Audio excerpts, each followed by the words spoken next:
ঋষভ, রুদ্র ও প্রণব সবাই খুব ভালো বন্ধু। তারা একদিন রাতে খাওয়া দাওয়ার পর ঠিক করলো যে তারা এবছরের শেষে দার্জিলিংয়ের পাহাড়ে ঘুরতে যাবে। যেহেতু দার্জিলিং তাদের বাড়ি থেকে বেশি দূরে নয়, তাই তারা ঠিক করলো যে তারা পায়ে হেঁটে দার্জিলিং যাবে। কয়েকদিন পর সকালে তারা যাওয়ার জন্যে বের হয়ে পড়ল। রাস্তায় নানা সুন্দর সুন্দর জায়গা দেখে তারা দৃশ্য উপভোগ করতে করতে চলতে লাগলো। এইভাবে চলতে চলতে ক্রমশ সন্ধে হয়ে আসলো।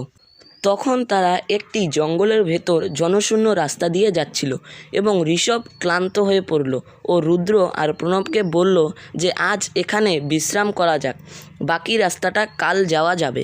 তারপর তারা তাঁবু লাগিয়ে খাওয়া দাওয়া করে 8টা সাড়ে 8টা নাগাদ ঘুমিয়ে পড়ল।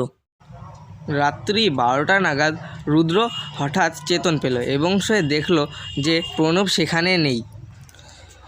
সে ভয় পেয়ে ঋষভকে জাগালো। ঋষভ তাকে বলল হয়তো বাইরে গিয়েছে, চিন্তা করার মতো কিছু নেই।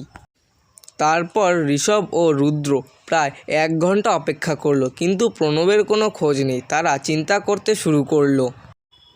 তখন ঋষভ ও রুদ্র ফোনের ফ্ল্যাশ জ্বালিয়ে প্রণবকে খুঁজতে বের হয়ে পড়ল, কিন্তু 10-15 মিনিট পর তাদের ফোনের ব্যাটারি শেষ হয়ে পড়ল।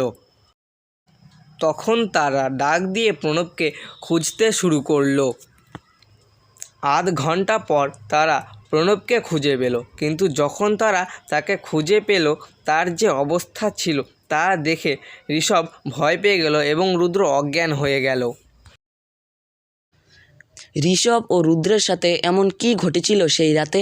যদি আপনারা তা জানতে চান তাহলে আমাদের এই ভিডিওটিতে লাইক, শেয়ার এবং কমেন্ট করুন, পাশাপাশি সাবস্ক্রাইব করুন আমাদের চ্যানেলটিকে।